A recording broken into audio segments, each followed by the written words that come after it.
Hi everyone. Okay, shall we?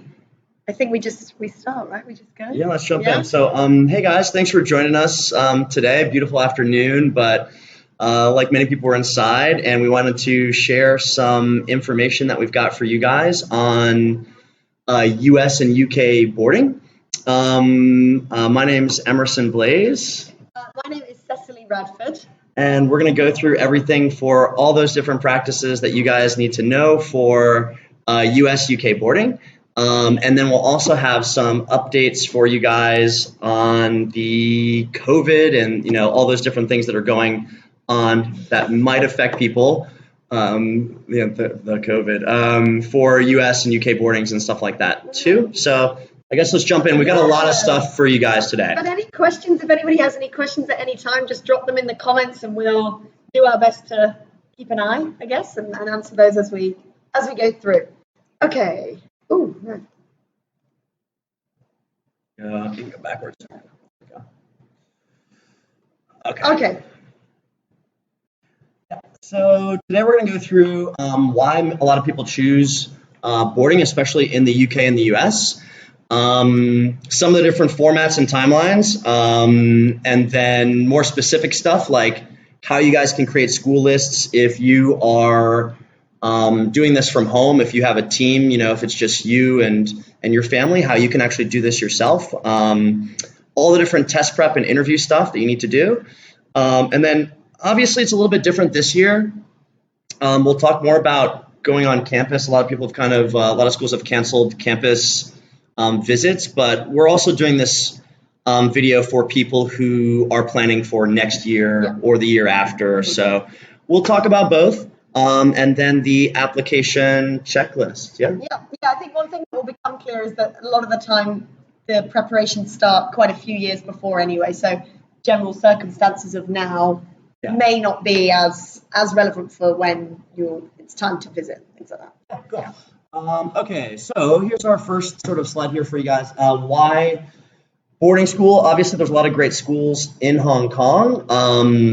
I think when you look at number one, personal responsibility, it kind of stands out. There's a lot of different reasons to go to a boarding school, but what a boarding school does for you, no matter where you go in the world, is it definitely shows university admissions teams that you can exist and accomplish things away from home, away from mom and dad, on your own, manage your own time, go through homework without, a support team surrounding you. So there's a lot of really great experiences that come from experiential learning and personal responsibility that I think is really great for university admissions. Yeah, definitely. I think it really shows a different level of maturity for, just as you say, the university admissions teams when they see that somebody has moved away from home and from their country and gone somewhere else quite early on. And then I guess that links into the number two as well, the multicultural experiences, because even if you're going just to the UK or the US, you are going to be studying with and living with students from all over the world, students from lots of different countries. So whilst you'll be able to see different cultural experiences in the UK, maybe take trips around Europe, take trips around the UK, or the same in the US, visit different cities, you will be immersed with students from all over the world. Yeah. So a lot of great opportunities to build perspectives and learn about yourself, learn about other people in ways that are really attractive to university admissions people, and then just, great time. But there's a lot of good reasons, and please send questions if you do have a lot, if you're wondering about any of those other ones. So here's just kind of a fun collage that we've got going on over here with U.S. boarding schools and what the experience is kind of like at a U.S. boarding school. It's a really interactive, really social environment. Even some of the top institutions that you think of that are really academically oriented, like Exeter or Andover, those kinds of places, are really kind of bent on school spirit and kind of having fun, going to the sporting events, joining clubs, performing in school plays or musicals. And so that, again, going into university admissions shows that you're able to be a part of a community, that you're not just kind of going to school and then going home. You guys are living together, eating and everything together as a team, as a community. So it really does kind of help you build those relationships, those friendships that, you know, some will say last a lifetime, you know? Mm-hmm. Yeah, and it's the same for the UK. You know, I think it's the difference of opportunity that's available. I just made a school list for a student that is really interested in horse riding, and so putting together schools in the UK with kind of stables on the campus, which, you know, just something a little different to Hong Kong, perhaps opportunities that aren't readily available here, trying different clubs, different sports, different activities, being part of different organizations and going on trips. You know, it really offers a very different perspective and experience to high school in Hong Kong. Yeah, yeah, it's a great way to put it. Okay, so let's get into a little bit more of the specifics of, you know, what you guys need to be doing for these applications. We'll go through the US, we'll go through the UK. So please, if you do have specific questions, send them in. We'll try to get them to them as soon as possible. So here are the two different formats just overall. Okay. Here are the two different formats just overall. The US is basically broken down into two different application choices, okay? And I'll give you guys a little bit more information on these in a minute. But the two online portals are SAO and then the Gateway portal. So in general, the SAO is kind of connected to the actual SSAT. It is the official organization that runs the SSAT, and there are a lot of good reasons why you should use the SAO portal. The Gateway is more of a private membership kind of club here for a certain number of schools, and usually students will choose to do Gateway applications because you can add individual essays that talk directly to those specific member schools. So if I want to apply to, let's say, Blair, I can write my essays just for Blair, and I can talk about Blair, and all of the great reasons I want to go there. Versus the SAO, every school sees the same applications, the same essays, so you can't really speak directly to one school. What this means is usually if you're doing a Gateway school, it's because it's one of your favorites. And then traditionally, these schools are just a little bit tougher to get into as well. So a little bit more high risk. So you really do want to kind of take the time to speak directly to those schools. Yeah. And for the UK, it's quite different. It's funny, when it's university for the UK, there is a common portal. And then it's like the opposite, yeah. And then for boarding school in the UK, there's no common portal. So as it says here, it is school-specific application. So it requires a little bit of research into the schools you want to go to and making applications directly to those schools. So just as it says here, you know, getting to know the admissions tutors is a really good piece of advice because they are going to be the people you deal with directly. Little different to the US is that the applications are somewhat shorter. You don't need to necessarily write lots of statements about yourself, and your parents don't necessarily need to write lots of statements about you, but it is more time consuming in terms of applying to each school directly.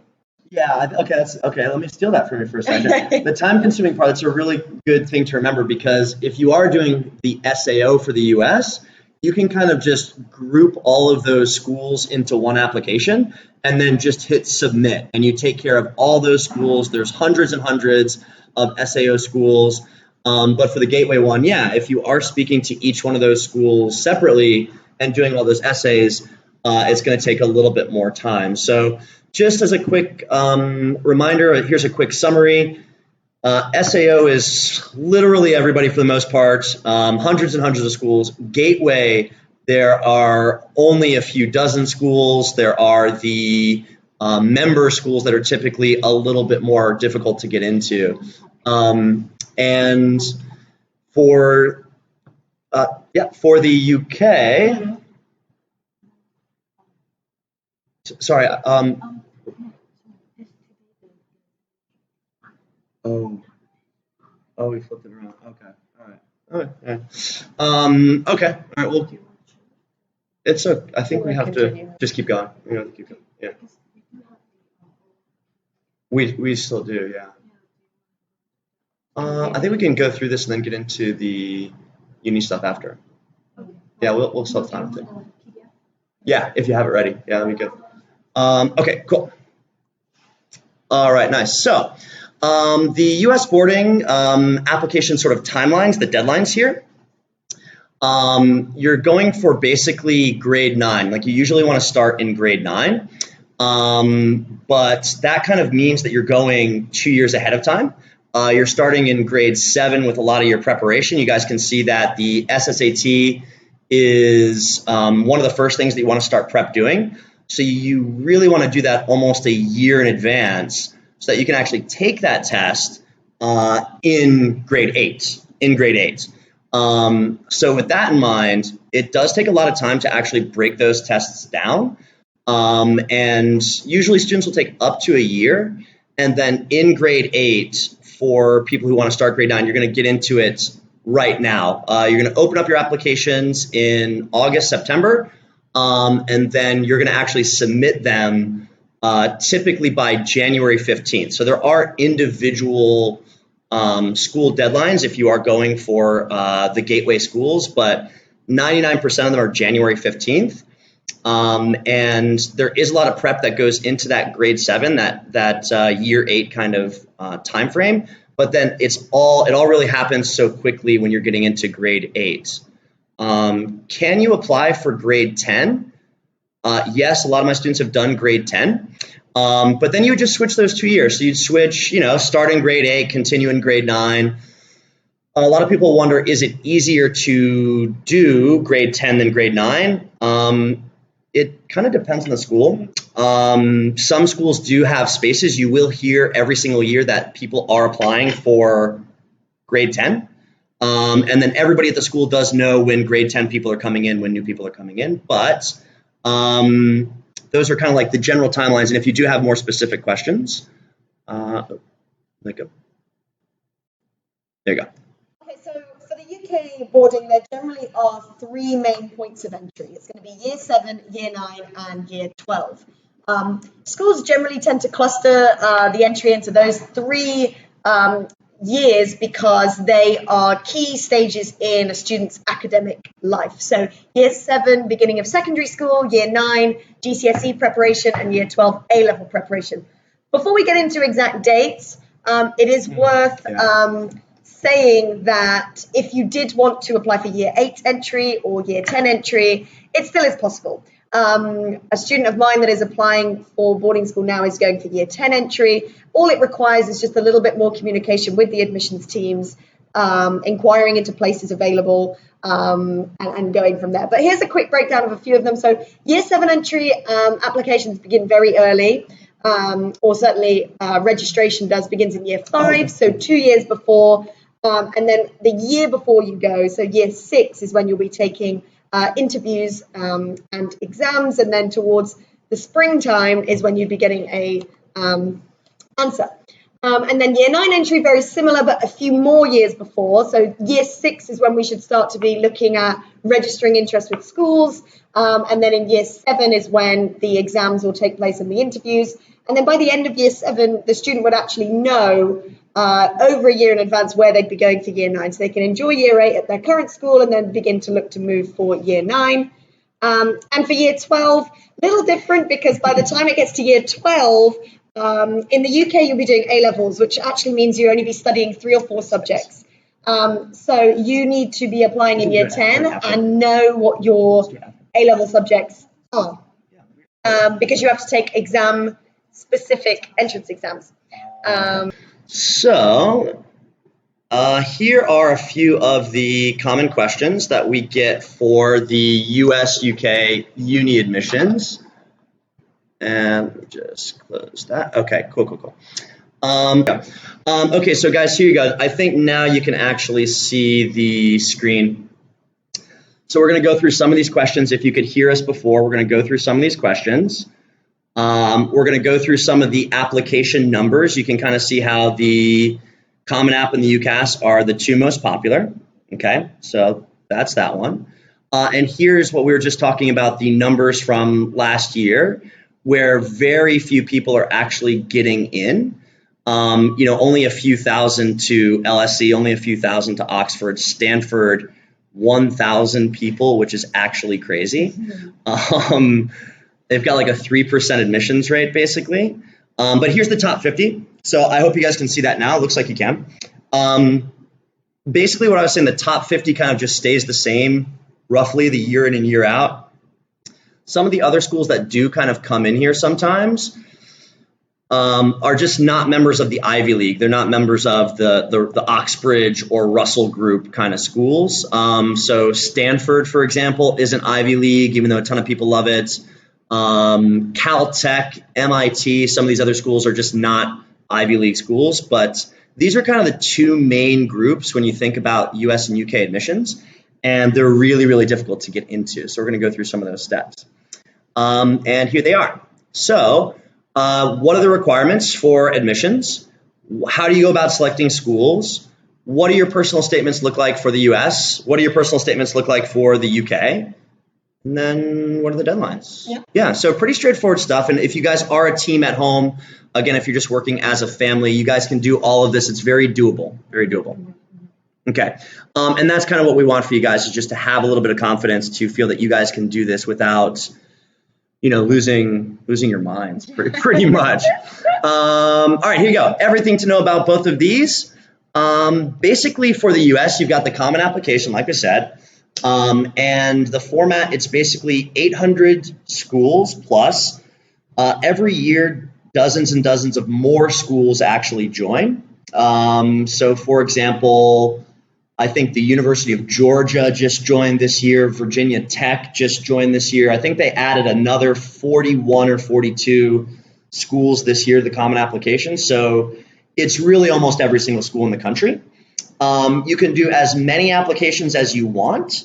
We'll talk more about how you do those applications, but really as long as you pay the fees, you can do, 100 if you want.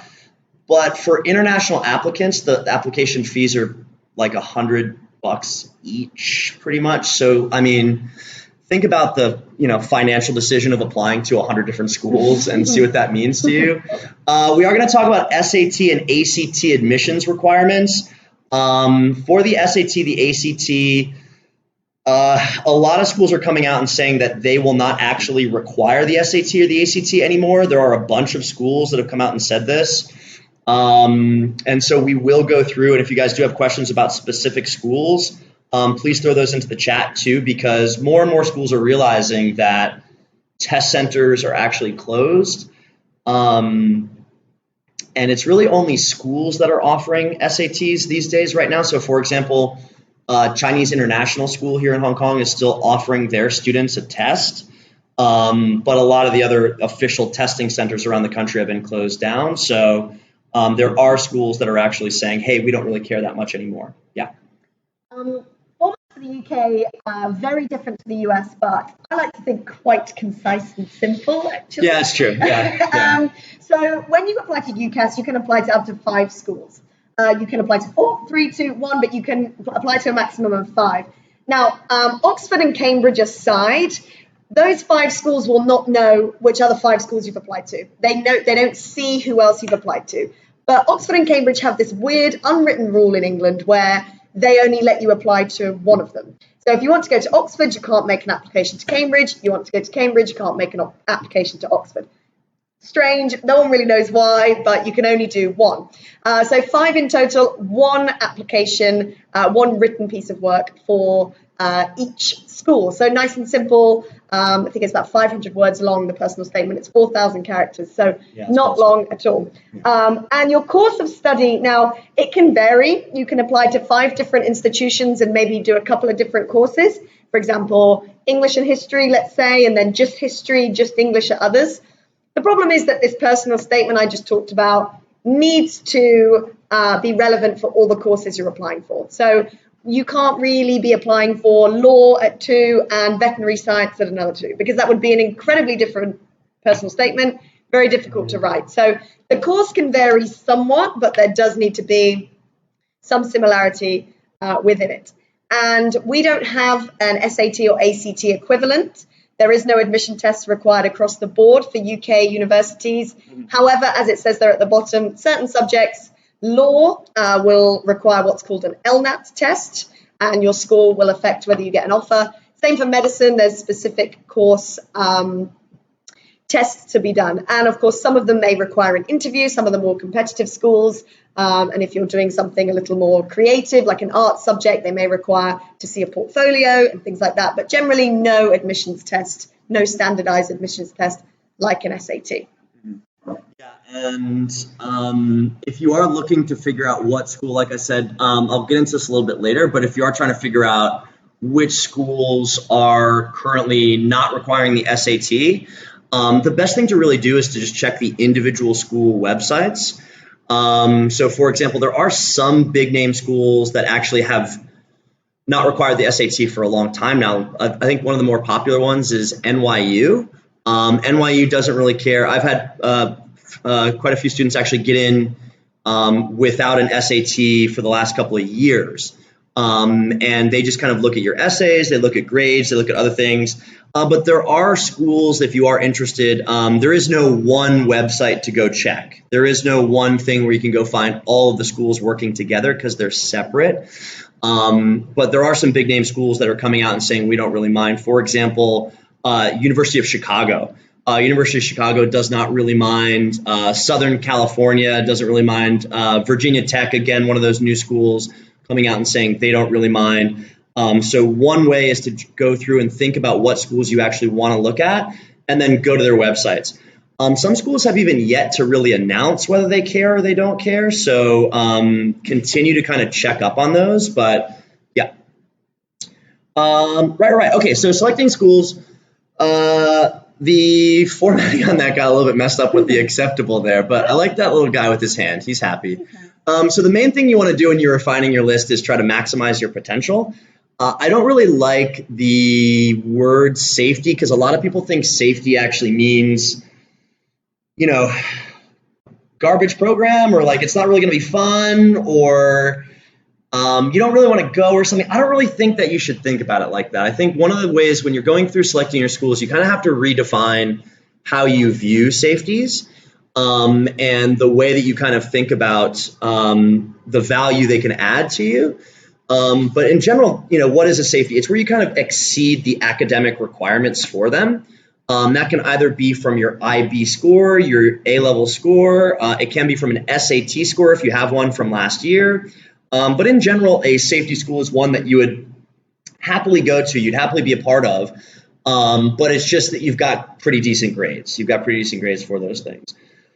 However, for some people, I think if you are struggling with academics, what is great about some of these safety schools that aren't really big name schools is they do rolling admissions, and they'll actually continue to accept applications well past the regular deadline. So they'll go into March and April and May. So if you don't get the offer that you were supposed to get, and this happened to a lot of IB students this year, really kind of suffered this year with coronavirus and everything.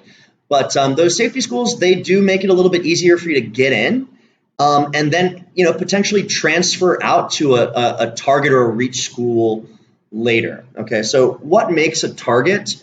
Your grades are kind of on point. There's a lot of averages you can get, the school averages for IB, for A-levels, for GPA, those sorts of things. And then the reaches are, you're kind of close. Maybe your predicted grades are 1 or 2 points off. But you have to remember that the averages for reach schools, like that means that some people are scoring below that number. That's what an average is. So you should still try it out. In general, I kind of, make sure that people at least choose 3 of each. Typically, your high school guidance counselors will give you 10 applications to do. And in those 10 applications, one of those will go to the UCAS, and then you get 5 schools out of that one. And then you've got 9 more to play with for the US or Hong Kong even. And again, you could take one of those and go for the California system schools. In the California system, you can choose from a variety of all the different schools in California, and it's just one application. But the other schools, that's another 8 different schools that you can work with, or 9 different schools you can work with. And you want to try to balance those out, with safeties, targets, and reaches. However you feel comfortable. Yeah, similar to the UK as well. I think in the UK, what will happen is you'll get an unconditional offer to wherever you're applying to. So it just means that you then need to work hard to meet the offer to get your place in the end. But from the 5, you'll choose your final 2. And generally, I advise students to choose somewhere in between a target and a reach for your number 1. And then for your insurance choice, you want to choose your backup plan. I see it like a safety net. You know, if things don't quite go how you wanted them to go in the summer, you've got your insurance choice as well there at the bottom, ready to get you. Yeah, good insurance choice. Yeah, Yeah, exactly. that's right. Yeah. So these are the 10 that I was just mentioning here, guys. Again, one application can go to the UCAS schools. One application can go to the California schools if you like. And then the other 8 can kind of go to that combination of those different schools, whether they're in Hong Kong or the US, or some people will do NUS in Singapore, or Aussie schools, Canadian schools. And it really depends on you. It should be a personal combination. But, you know, bet on 10, because even though you could submit more than 10, your guidance counselor has that limit, because there's usually not enough guidance counselors at the schools to really help you manage more than 10. And then they just get overrun, which is kind of tough for them. But, you know, you can do as many as you want technically, but then you will get your school support with 10. Yeah. Okay, cool. Right. So what should you be considering in your safeties, targets, reaches? And then what will they do for you if you do get a degree or a diploma from that school? What is that actually going to do for your life? Who cares? Why make the effort? Why not just stay home, go to HKU, which is a great school, nationally ranked, internationally ranked. So what are some of the things that people think of when they're doing university applications? The location, the culture, the academic difficulty, of course, the different programs. But, you know, a lot of people do worry about the brand, and then what that brand is going to look like on a resume, and how that's going to help them actually progress in their career. But as far as like what you actually want for yourself, a lot of the different programs that are offered, it really comes down to how you make the most of them, and how motivated you're going to be to actually become a part of that campus community, whether it's in the US or the UK, if you're going to do networking, if you're going to be able to work on internships or different companies that are in that area that you've loved for your entire life. So sometimes there can be an X factor that only you really know. And yeah, think about that too. I think as well in the UK, though, it varies from place to place. There are going to be some universities that are right in the heart of the city, and therefore, you know, other cities are readily available. Lots of cities in England, Nottingham, for example, Leeds, Manchester, they have 2 or 3 universities in the city. So it's a thriving city, loads going on. But there are other universities in the UK that are totally campus-based, and they'll be out of a city. Yeah. And you need to think about really what's going to work for you. Do you need to be in a city? Do you want to be in a city? Do you like the city life, being able to see different things? Or actually is the quieter campus feel right for you? Because they're really, really, really different experiences. I went to a campus-based university myself, but then when I visited friends in Birmingham, Manchester, the city experience was very different. So it's worth thinking about which one would be right for you. Yeah. Yeah. I mean, people think of some of the Ivy League schools. I think one of the common things I hear about Cornell University is that it's in the forest of New York. Like, people think that New York is just New York City and, you know, the New York Yankees and all that kind of stuff. But New York is actually a massive, massive place. And the majority of it is forest and mountains. So when people show up to Cornell for a campus visit or a summer program, or maybe for the first day of school without really researching it, it's a drive, you're isolated. But then, you know, you can kind of get a lot. There's also fresh air. You can see, I don't know if you guys remember stars. If you've ever seen stars in Hong Kong, I mean, that's one of the things that can be quite shocking to people. It's really majestic. So yeah, keep that into consideration. Here's NYU. This is just kind of a specific look at one school. If you guys do have your own kind of school list that you do need to go through, or if you have questions about a school, we do have a question about the TSA for Cambridge, so we'll definitely try to get to that. Thanks for sending that in. But if you are looking at individual schools, you want to break that down. These are some of the ways that you can kind of break it down. If you are at home, go to the bookstore and buy some note cards. go buy a notebook, get yourself a cool moleskin or something like that, and then just fill it with information. And this is one of the ways that you guys can do that, and just kind of your own kind of ranking system, your own way that you can kind of keep it together. So this is just one school, NYU, and we'll compare it to maybe one more. But here's some key things. How high do you rate location, the campus culture, the academic difficulty, programs, brand, and like we said, what the heart wants. And then again, there are some key stats that you should be looking at for what a GPA looks like, what it's ranked, an SAT or an ACT score. But you'll notice here, I think what I've heard a lot of people about NYU is one of the things about going to school in New York City is, and this is also true for central London,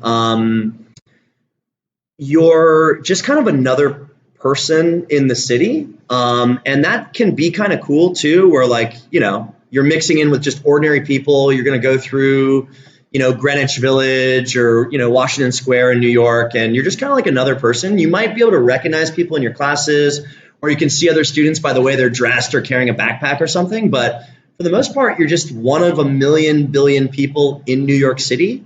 And that might be a really good thing for you, or it could be one of those things where you actually rate that very, very lowly. Okay. But let's take a look compared to, here's another school. This is actually the second oldest school in America after Harvard. So Harvard's the oldest, and then William & Mary is the second oldest. And if you're looking for a really rural campus, campus, this one is great. I mean, this is where, if you ever seen or heard the stories of like Pocahontas and some of the, the Native American culture in America, the colonial culture in America, it's right in the heart of that.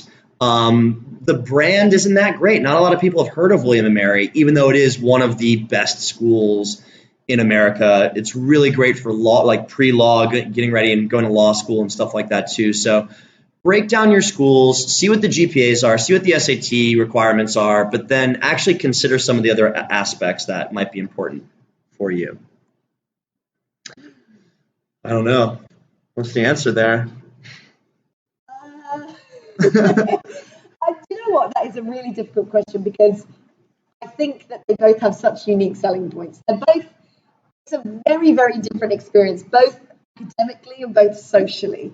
The UK, my advice, I think, would be that if you are quite clear on a career path, and you are quite clear on a job, then the UK, I think, makes more sense. It's a very streamlined degree we get from the UK.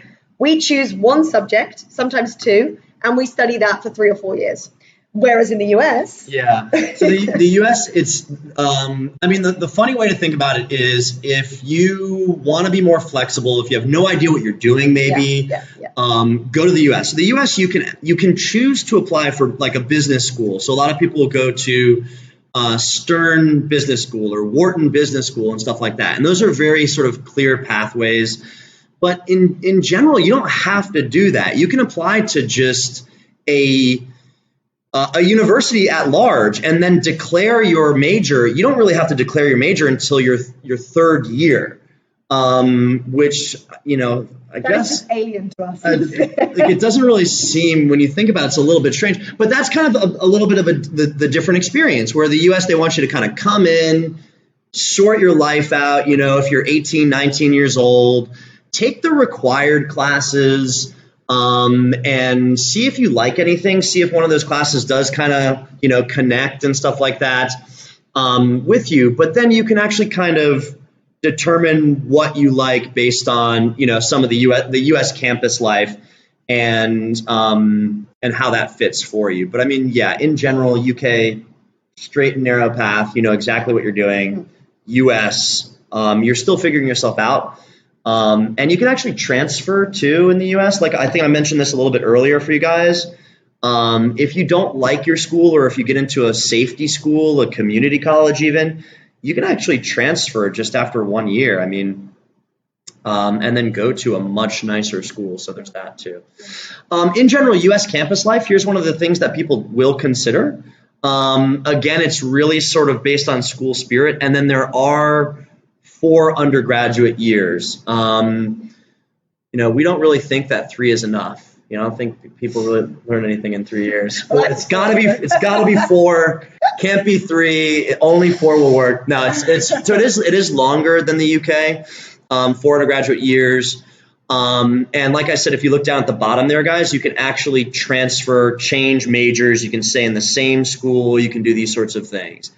Somebody did send in a question. What if and we'll get to the TSA question too. What if you are researching schools this year you can't really visit because of travel restrictions and those sorts of things? A lot of schools are doing virtual tours right now. I think I did a complete virtual tour this past week of the University of Iowa. Yeah, that was something I did. Yeah. So I had a student who's going to Iowa, and he's like, hey, I want to look at the campus. I'm like, okay, here you go. So we went in and did a virtual tour, and it's actually amazing right now because the campuses are completely empty. So you can kind of go, and they've gone through and taken the time to record all of the open spaces. You can really get a good look at what the campuses are like, what's inside the buildings, how you would get to school. They'll even record some of the surrounding communities. So hop on YouTube, Google virtual tour Iowa, Google virtual tour Virginia Tech or UCLA or any of these schools. And there will be some stuff in there, either on the school website and or the school YouTube or IG page. And you can get a really great idea of what the schools look like. One of the funny things here is the meal plans. Actually, on the virtual tour that I was doing with one of my students, they went through. Iowa has, I think it was 3 different cafeterias, and that's like very, very normal in the U.S. where there will be national rankings for cafeterias and meal plans. Like you can go into a Princeton Review campus, review book that you buy in the store, and it'll actually have rankings for their meal plans. Okay. Yeah, so I remember in undergrad, I had a friend who had like the unlimited meal plan, and he would actually just fill his backpack with lobster tails in plastic bags and then come back over and just give us all the extras and stuff like that. It's really wasteful. It's absolutely terrible, but people like to eat in the U.S. Okay, so that's one of the main things that we like to do. Yeah. So for the UK, and I want to echo a bit what Emerson said and with the question that was asked.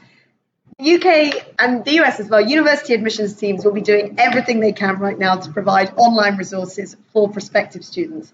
From now through to Christmas, January time, certainly in the UK, is the busiest time for admissions because that's when UCAS applications are open from and until.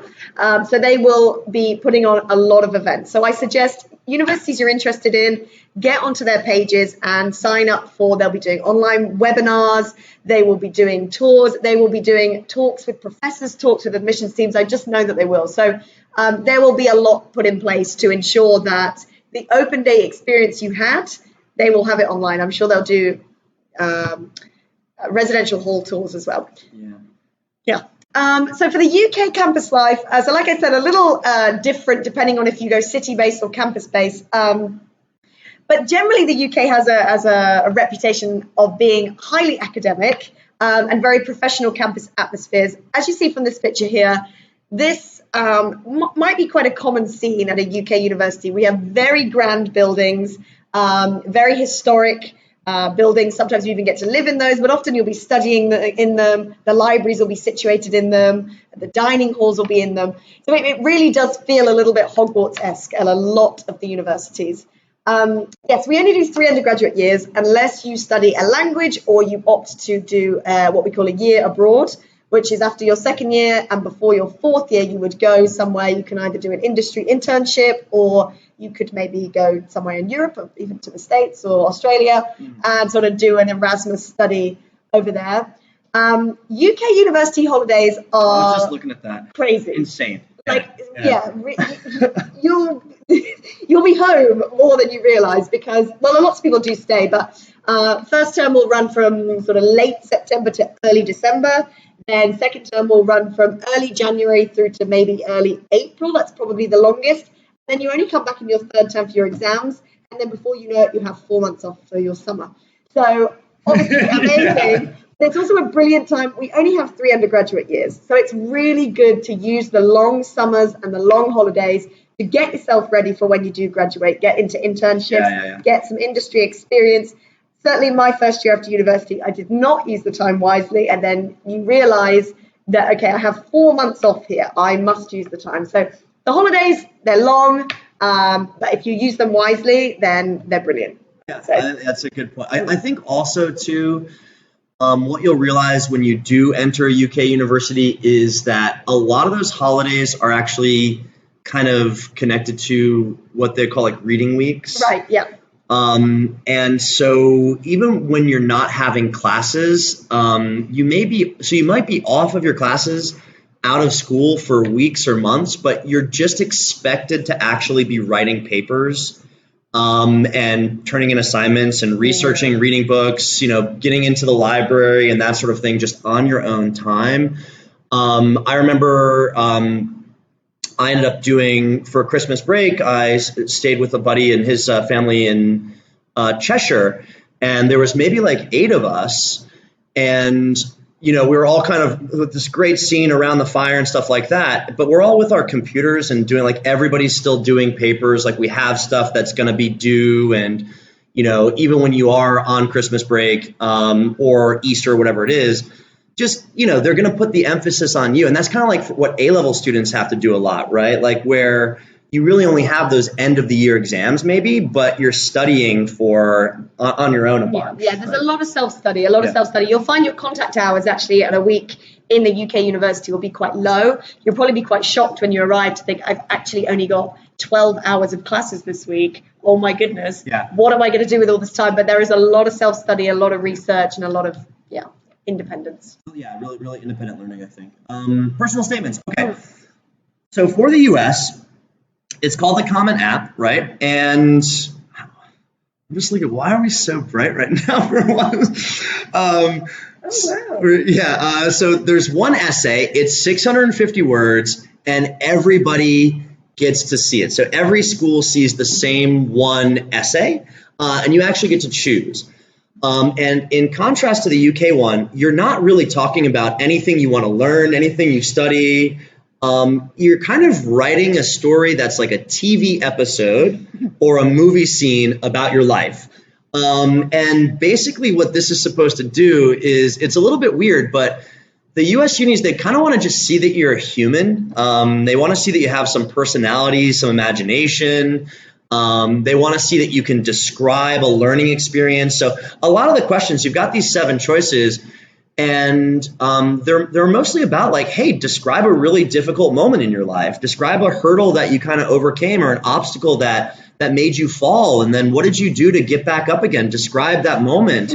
What's your identity? What's all this kind of stuff about you? So it's really informal, creative writing. It should have a lot of imagery. It should have a lot of descriptive language. It should be fun, make jokes, and you can have characters and dialogue and stuff like that, but don't talk about academics really.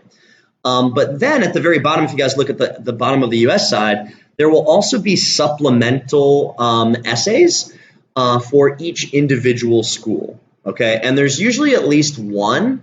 Sometimes there's way more than one. Like Yale will have like 8 or 11 questions. Some of them are short, some of them are long. But NYU or Boston University, they'll just say, hey, write a few words. Why do you want to go to Boston University? Tell us about why Boston. So they will have that extra essay for you to do, which can take some time. You do not have to wait to submit all the schools at once. So if you do finish your Boston essay first, you could send that right away, and then do another essay, the next day or the next week, and then just make sure you meet those deadlines come January. Yeah. Yeah, it really could not be more different for the UK. We do, as I said, one personal statement, and that's for all 5 of your choices and your courses. And the admissions team will read it. Like I said before, they don't know who else you've applied for. So absolute don'ts of a UK personal statement are mention any schools. And if you're applying for different courses, don't mention any courses. But really what they want to know in the UK is that you are ready to embark on this academic journey. You are ready to study this subject. You are passionate about this subject. You've read around it. You've got work experience in that area. You are all about this subject. We don't really want to know what your biggest struggle in life was. We want to know why you are the perfect law student. How many internships have you done? What books have you been reading? How have you read around your subject? Well, who do you want to be as a lawyer? What's your future career plan look like? It really is centered around the subject. I'm doing a personal statement with a student right now, and it's for veterinary science, and it's really, really key that students have loads of work experience, because that's what they want to hear, that you are ready to walk in on that first day and start studying veterinary science. You know that that's exactly why you want to do it, because there's no changing. Once you're there, you're studying that course. It's not, unlike the US, where you may be able to change. We don't let anybody change. But no supplementary essays required in the UK for the subject. So once you've applied, once you've done your personal statement, perhaps done an interview, that's it. It's time to wait, unless, as it says at the bottom there, you're applying to Oxbridge, either Oxford or Cambridge. They will be in touch about what they need from you. I think you brought up a good point about, like, okay, so for the UK ones, I think a lot of people these days are kind of worried about, COVID summer. And, okay, well, oh my God. So I need to talk about veterinary science. I need to talk about law or psychology or, medicine or whatever it is. But everything was canceled this year, and, it's not my fault. It's a tough situation. And if you're doing your application this year, it is really rough. But you're in the same boat as everybody else, I would say. And, if you're not already doing virtual talks, if you're not joining one of the millions and billions of virtual talks that are being hosted online all the time, what are you doing with your time? It's such a great excuse. You literally can just stay in your pajamas and then write down. We hosted like a UN summit a couple weeks back, and it was just attending a virtual summit. And everybody who joined us here at Causeway, we actually did get them an opportunity to build their resume, attended the UN Global Compact Leaders Summit. And we were just watching. It was kind of a watch party. We're hanging out, and we did some projects. Students wrote essays and really kind of engaged with the process so that they could say they learned something. But guys, join and write down the names of different talks, different online virtual events that are almost always free. There's literally no seating limit because it's from a computer, and then include those in your personal statements. Yes, it is tragic that you're not going to be able to do your Queen Mary Hospital internship that was for a week shadowing somebody or 2 weeks shadowing somebody, and that does suck. But there's really no excuse to not just sit in your pajamas and do some virtual tours. And lots of universities are also offering online introduction to X, Y, and Z course, because they know that students aren't going to be able to get the industry experience that they want this summer, or perhaps even next. Who knows? Just do stuff. Just do stuff. Okay. Subscribe to magazines. Listen to podcasts. Common application. So here are the actual essays, guys. If you do have questions, and if you are wondering how to write this, this is just a little bit of a teaser, kind of to get the brainstorm kind of rumbling. Any good story? What do you have? What was the obstacle that you overcome? Have you ever challenged a belief? What is a problem that you solved? Let me stop right there. Number 4, are they the same thing? No. Number 4, if you go into the common application, the problem that you solved, you're going to have to actually show the steps that you took to actually solve that problem. Whereas number 2 is like, you didn't necessarily solve anything, but it happened and you learned something. So a little bit of a difference there. Number 5, any moment of growth, what captivates you. And then number 7, I want to stop and talk about number 7, anything else, your choice. This one is really dangerous. It is an open invitation to write anything you want. And so that in a way is kind of like a home run swing. So a little bit of a baseball analogy there. If you swing as hard as possible, if you connect, it's going to be great. But at the same time, you can totally miss, and it can be absolutely terrible. So what do those usually look like? I mean, I've seen students write poems. I've seen students write, stage directions to a play. It's much more creative than even the other ones. The other ones are already creative writing, personal narratives, TV episode of your life, movie scene of your life. But number 7 is just really next level kind of meta creativity. Some students have actually kind of gotten in based on just taking huge risks and repeating the same sentence over and over and over again until they fill the word count. And it's almost like an artistic piece in and of itself. So it's really risky, but key tips there, keep it informal, keep it entertaining, have a voice. And then I think that last one there, if you guys, I know you can't see it behind our images of us, but brand yourself.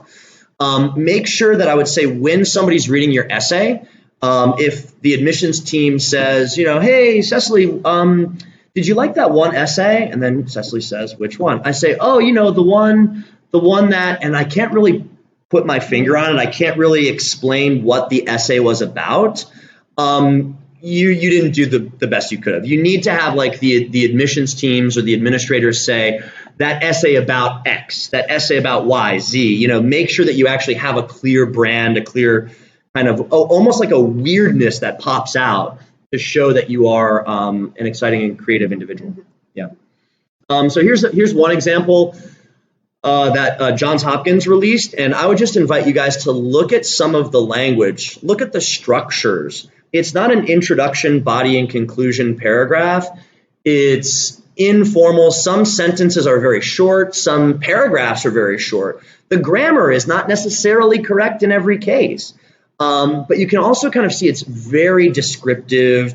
It's very metaphorical. In this case, the student, Stephanie, compares herself to different superheroes, Greek goddesses, Chinese maidens, and she kind of imagines her own kind of adventure going off into the application process as a 17-year-old photographer who wants to save the world. So really go in, and if you just look at this thing, guys, if you just kind of zoom out and look at it, keep it kind of broken up into easily digestible chunks.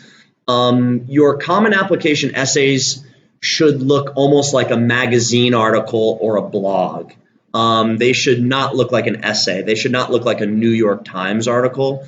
They should be very informal and kind of structured in a fun way with fun language. Whereas the UCAS personal statement should absolutely look like an essay, and it should not be too creative. It should absolutely be unique, and it should absolutely be personal.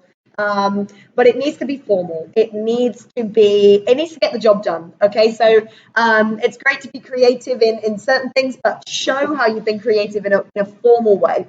So you absolutely want to tell the admissions team why you're passionate about this subject and why you want to study it. Show your enthusiasm for it. Don't make it sound like it's something you just decided that summer. You need to make it sound like this has been something you've been thinking about for several years, and here's what I've been doing for several years in order to invest in that interest that I have. You want to talk about your current studies, so whether that's the IB program, whether that's A-levels, how are the subjects you're studying relating to the subject you want to do at university? For example, are you doing a project with the IB? Are you doing something with the A-level that relates to the course you want to study? Job, volunteer, and experience, all really key. Any internships, any volunteering that you can show. Now, often here it doesn't have to be about the course. The student I mentioned that I'm doing the veterinary science application with, he actually volunteered for a an environmentally friendly charity here in Hong Kong. And it's just great to show that certain experiences make you. Okay, so it doesn't necessarily, not everything has to be about your subject. It's good to show a bit of who you are as well, what you're about, how you've shown your sort of commitment and your dedication to things, and also skills and abilities. Sports, we love to mention those in the personal statement too. Clubs, they're definitely relevant, but the key part of your personal statement will be about the academics, and it will be about your subject. But absolutely, you want to be showing a little bit of a flair for who you are as well. So the key tips here, as I said at the start, do keep it formal. Don't sort of go writing stories like the other one. Greek goddesses and stuff. No, keep it very real. Don't be funny. I think some people try to add like a little twist sometimes. There's a line. Do the British have humor? No, we don't. No. Yeah. Yeah, I think also it comes to mind with, like you said, sports. I had a student from CIS, and he's going into his final year, and I think with the counselors get overrun sometimes, even in the big name schools that are raising their tuition prices up 6% this year. They still don't have all of the counselors that can give you the best advice. And he gave me a draft where he wrote his entire personal statement about skills he learned from playing basketball. And I was just like, oh my God, my man, like we've got to completely destroy this essay and break it down. And he said, but wait a minute, well, basketball has been such an important part about what I want to do. It's like, well, listen, on one hand, it doesn't relate. We can't have this much stuff because it's just not related to your program at all.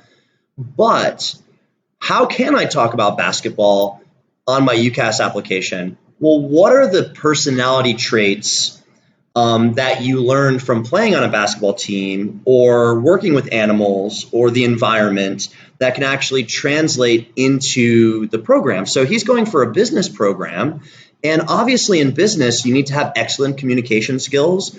You need to be able to persuade, convince, and then understand other people's perspectives and things like that. So you can talk a lot about being on a team, training, going through adversity and these sorts of things that can still be linked to your program. So kind of like if you do have those hobbies, those sports or those clubs, think about what you can take away from them in relation. Yeah, the way I think of it is the UCAS personal statement is a skeleton. The bones of the skeleton are your subject, and then you flesh it out with everything else that you've done, but it must stay connected to the skeleton, and it has to be about the skeleton, which is the subject. Sure. Take us to this one? Sure. Okay, so this is a snippet of a personal statement for a student applying to geography.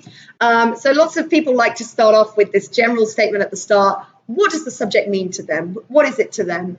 And here, as you can see from the first paragraph here, this student has told us that they think it's the study of the world, what it is to them, why is it essential, and what will studying geography do for them. So you can see here it says, by furthering my geographical knowledge, it will enhance my ability to tackle imminent problems such as overpopulation. So they've told us generally about geography. Now they've given their take on it, their twist on it. It's a huge subject. It's a huge subject, covers so much. They've talked a little bit, okay, we know this student's probably more interested in human geography and is interested in populations and in countries. It's really good to kind of give it a direction. If you were to try and write a statement about this subject of geography, that would be tough. There was a point on the previous slide that I didn't actually mention. It said name names. You'll see there in the key tips, name names. And here, as you can see in this second paragraph, the student has done exactly that. They've given us a member of, and they've named the society that they're part of, and then they've given the name of an academic here who has given a talk. And it's just really good to do that kind of thing, just to show you're engaged with the community and your geography community. You're a part of it. You know these names. You've attended talks. You're keeping current with your subject. And as I mentioned, being able to use your subjects to show how you're interested in your degree subject, the extended project qualification, which is something we do alongside A-levels, they've obviously done that about their subject. So that's a really good thing to be able to do and to talk about, not to just say, I study a geography A-level, but to say, actually, this extra qualification we have to do, I've done it about geography because that's what I want to do. Yeah, for IB students, you can do that with your extended essay too. Definitely, if you are rising into the IB program for first year this year, think about what you want to do for your extended essay based on the subject you've chosen, but especially based on what you want to apply to for university. So moms and dads, if you're listening, make sure that your student, your learner, chooses an IB extended essay that's kind of relevant or applicable to the actual application. And that's actually a really, really great way to, develop your UCAS personal statement. Yeah. Is this for UCAS? I think this so. This is for There are some definite don'ts with the UCAS personal statement. One thing is, don't tell the admissions tutors that since the age of 3 you've wanted to be a lawyer, because it's just not true. It might be true. What kind of, you're just not a human. Yeah, we just, these kinds of things from a young age, for as long as I can remember, I've always been throughout my life, just keep it as authentic and as real as possible. We don't need to kind of give these sorts of statements and to say, some people always do, I remember when I saw my first something, and from that moment I knew. Certainly for the UCAS, it's just not the right tone. It's not really the vibe that they want in the UCAS personal statement, I'd say. Yeah. What can you say? I mean, so for my students, I always try to say, instead of from a young age, I like to keep it within the last 2 to 3 years. Yeah. Certainly high school, I think, especially if there was something in grade 9, year 10, whichever you want to call it, that is applicable to your application, go with it. But really middle school, I mean, unless you started a foundation in middle school, if you did build a website, if you've got like a YouTube channel that you've been working on for 10 years or whatever it's been, I mean, this does happen. But for the most part, what you do need to be describing is bare minimum, the last 2 to 3 years, okay, of your high school experience. And then anything beyond that, it's just got to make sure that it makes sense, it's connected to the major, it's believable, those sorts of And you absolutely can be personal in the UCAS personal statement. You can tell personal stories of how the subject interested you initially. Do you remember a specific time? It's just kind of avoiding the sort of general statements that perhaps other students will be using. But definitely do tell personal stories about, when you read this book, it made you realize this, or when you did this experiment in science, you started to think about this, or this trip helped you to think about this. It's just more the sort of throughout my entire life, I've always known I've wanted to do this because it's most likely not true. Let's avoid it. Okay. Here is the common application process, the timeline that you've got here, guys. So the common application actually August 1st opens up. You guys can do your applications now. And then you can actually start submitting those. This timeline is the same for this year too. It doesn't really change. The things that you should consider are basically, the main thing you should consider is November 1st. It's the early decision. It's called the early decision. So on Halloween night, October 31st, is the deadline where you want to submit for one school that you would like to do for the early decision. A lot of people ask, like, what is early decision? How does this work? It's basically telling one school that you really, really love it, and that if you got in, you would reject all other schools. And in fact, you are actually obligated to do that. Some students will kind of ask, like, well, wait a minute, what if I get my early decision and then I want to go to the UK? You're fine. You can do that. You can go to the UK. Just email the school and respectfully say, hey, listen, I know this is an early decision. I'm not accepting another American university. I'm not going to the US. I hope you please understand. I'm actually going to a completely different country. I'm going to the UK. So try to get that done by November 1st if you want to do an early decision, but you don't have to. November 30th every year is also the deadline for the California applications. So California, you only have 1 month actually. You go from November 1st to November 30th. That's it. And then you'll actually meet all of your deadlines need to be by January, even though some of the schools will go till February 1st. I mean, I know like the University of Michigan, I think is like February 1st or 2nd, but basically it's August 1st, everything opens up. November 1st is the early decision. November 30th is the California deadline. And then January 1st is the 99% of everybody deadline. And for UCAS, applications open early September. So last year was the 4th. And 15th of October, very important, is the deadline for Oxford and Cambridge. So anytime from 4th to the 15th of October, you can submit for University of Oxford or University of Cambridge. Everything else is the 15th of January. Now, the earlier the better, really. I often tell students, just use the 15th of October as your deadline anyway, even if you're not applying for Oxford and Cambridge. Just get that application in. It's not a first come, first served in the UK, but often it's just better to get it in, get your offers rolling, know what you're working with for when it comes to studying, And just for peace of mind, just have the offers in the bank. Yeah. Just know and just get it done before Christmas. Nobody wants to be rushing a personal statement over the Christmas break. Yeah, because if you are writing that one UCAS personal statement, you're not changing it. Exactly. Yeah. So if you've got it done for Oxford, Cambridge by October 15th, send it to everybody else too. And then what will happen is, even though it's not first come, first serve, there's an increased likelihood that you'll hear back earlier than your friends. And you could potentially just have a really great new year and just relax, just kind of calm down.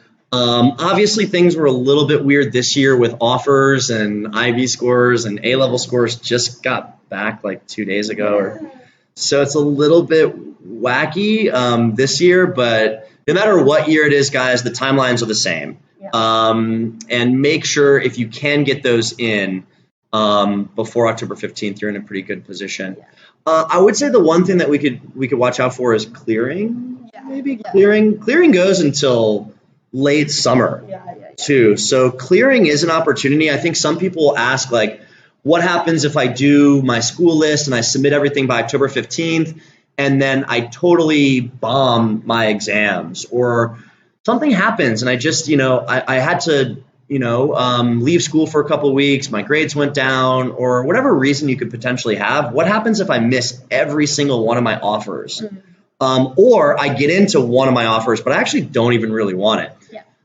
If you fail to get into all of your offers, or you choose to reject all of them, all 5, you can actually enter into clearing, and then you just kind of browse a menu on the UCAS. You browse a menu of, hey, what classes, what programs are still open. What happens is, once you've got all your offers by the 31st of March, between the 31st of March and the 5th of May, that was this year, as you can see, from your 5, you choose your firm and your insurance. And there you two. And as Emerson said, when it comes to results day, if you don't get your firm, you've got your insurance. But you can also, on the day you might not get your insurance, you might just have a change of heart over the summer and think, you know what, actually, that one that I didn't choose, one of my other 5, I want to get back in touch with them and see what they'll offer me. But there's also, even if you didn't have them down as your 5, you can still contact them and say, this is who I am, this is my application, this is what I want to do. So most people will know their firm choice and their insurance throughout the summer. That'll be one of the 2 they're going to, but there are always ways around things. But certainly between March and May time is where you go from 5 down to 2. One is your, let's say, your A-star AA, and maybe your insurance, you go for an AAB, just a little bit of leeway there. And then it comes to the summer, you either go firm or insurance, or you enter into the pool of anything else. Yeah, and then you can actually choose. And a lot of people think, like, wait a minute, is clearing just kind of just terrible programs? It depends. I mean, sometimes the programs are just left over because not a lot of people applied to them. But then other times you might have, let's say, a program at LSE where some of the LSE applicants actually got into Oxbridge. And so they ended up going to Oxford or Cambridge. And so LSE, because of that, happens to have a few more spaces open in a really, really good program because they got rejected by the students. So that can happen where you do have really kind of nice high level. And also, no one will ever know that you come in through clearing. It's not like you walk into the first lecture with a big badge on it, like I got in through clearing. No one will ever know. You don't even ever have to tell anybody you got in through clearing if you didn't want to. So basically some frequently asked questions. What if something is optional on the application? Do it. If there is any kind of, especially for like essays, the supplemental essays, do the optional thing. Go for it. I mean, why not? Because if it's the difference between you and some other person who like does do the optional thing, the other person might get that edge, right? So submit the application. Can I submit before I get the scores? Yeah, you can submit your test scores like for the SAT, ACT. Again, some schools like Chicago or Virginia Tech or Southern California, and a lot of these other schools are saying like, hey, we don't really care anymore. Washington. But if they are still requiring some kind of score, because the SAT, the ACT is good for 2 years. So a lot of students will have a score from this past year that they took. You can wait to submit that later. as far as your predicted grades go for the Common App, it depends on your school when your school does mocks, like how many different mock sessions you're going to have, what your first predicted grade looks like from last year, like before going into the summer. Are you happy with that predicted grade? Or do you want to wait until you get an updated predicted grade from your school? Maybe your school have another mock exam in, September, October, and then you want to wait until November to submit. You can go ahead and do that. Can I break my early decision offer? I think I talked about this a little bit. You can if you go to another country, and they'll completely understand. It is not a legally binding contract. You're not signing anything, that could get you in trouble. You're not going to face a lawsuit or something. But it's just that what can happen is if you reject your early decision for the U.S. and then you go to another U.S. school, your early decision school will find out and they will contact that school that you accepted and tell them not to accept you. And you could essentially be cut out of a university because they take the early decision kind of seriously. And so they do this for each other. They'll say, hey, Cecily was our early decision. We gave her an offer for early decision, and then she seems to be going to your school. Can you just reject her now? And then, sorry. Then yes, you're out. Is it possible? Is it actually possible? Yes, it is actually possible. What you would need to do, though, is petition. There's no formal petition process, but this would actually just involve emailing and calling and speaking with the admissions staff and explaining why you either cannot or do not want to attend that university for your early decision. And sometimes they'll let you out of it. Other times they won't. But again, this goes back to who are you choosing for your early decision? You really do want to choose a school that you're really excited to go to. One of those schools that's kind of tough to get into, because if you commit to an early decision, your chances of getting in will increase by a few percentage points. So that's kind of the trade. Yeah. Some frequently asked questions with UCAS. Do I need to choose all my schools and courses at once? No, you do not. You can only make one application with UCAS. That includes your 5. And let's say before the October deadline, you apply to 2. You've still got your other 3. You can make another 1 in November, 2 in December. You can spread them out, but you can't do more than the 5. But you can, between September and January, submit them at different times. So you can have some more thinking time. But if you know that you want to do one school, get in there soon. Conditional, unconditional. Unconditional offers are almost unheard of. Unless you already have your exam results, you've taken a year out, and then you apply, then you would get an unconditional offer because there are no conditions to be met. They know your school grades. They know who you are. But if you are in your final year of studying at school, you will receive a conditional offer, which is, we'd love to have you at our school, but you must meet this number in the IB or you must meet these grades in the A-level. It would be very, very rare to still be studying and get an unconditional offer. I've never heard of it personally. I don't know if it exists. Yeah, right. No big deal. It's easy. So generally a conditional offer just means to meet the conditions. So, yeah, if you do get an unconditional offer, my by God, the way, amazing. Well you're done. amazing. It literally means you can drop out of school. We're not advocating that. Cecily, don't tell them to drop out of school. But if you do get an unconditional, if you do really work your butt off, throughout high school, and you are at that level, you're pretty much done. They will not require you to even finish your exams or get a high school diploma, right? Basically. Should you do that? No, you should finish your high school diploma. But yeah, that's one of the major benefits. I've been watching some of these UCAS. This is what I do in my free time. I watch some of the UCAS videos that they're doing recently because it's a lot of stuff with COVID right now. But they have been saying, if what happens if you don't meet your offers based on the stuff that's happened recently, and can I do this? Can I do that? I think what's really interesting about the UK admission side is that compared to the US is a little bit more of almost like a corporate infrastructure. There's these huge endowments, and it's like this way, or sorry, that's it. But I think with the UK side, there have been a lot of discussions with different university teams about how flexible they really can be.